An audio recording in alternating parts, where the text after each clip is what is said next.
If we just step back and look at the human species, what does slavery teach you about human nature? The fact that slavery has appeared as a function of society throughout human history. There are two possibilities. One is it's what people think they can do when God's not watching. Another is it's what they can do if they think that God allows it. Really, really well put. And the fact that they want to do this kind of subjugation, what does that mean? Well, I mean, it's pretty straightforward in a way. There are people who get to work for free.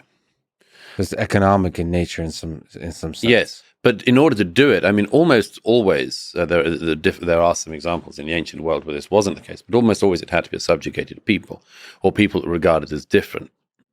One of the things, actually, I've tried to sort of inject into the discussion through this book, among other things, is a recognition that there were very major questions still going on in the 18th and early 19th century that were unresolved, which were one of the reasons why slavery was not as morally repugnant to people then as it was to us now, as it is to us now.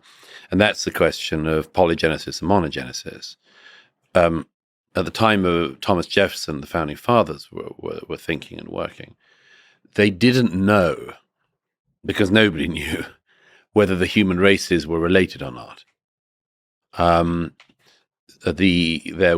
were arguments, the monogenesis argument, that we were all indeed from the same racial stock. Polygenesis argument was that we weren't. We were, Black Africans, Ethiopians, as they were often referred to at the time, because they provided some of the first slaves, were different from white Europeans, simply not related in any way. And that makes it easier, of course. That makes it easier to enslave people if you think they're not your brother. Am I my brother's keeper? No, he's not your brother.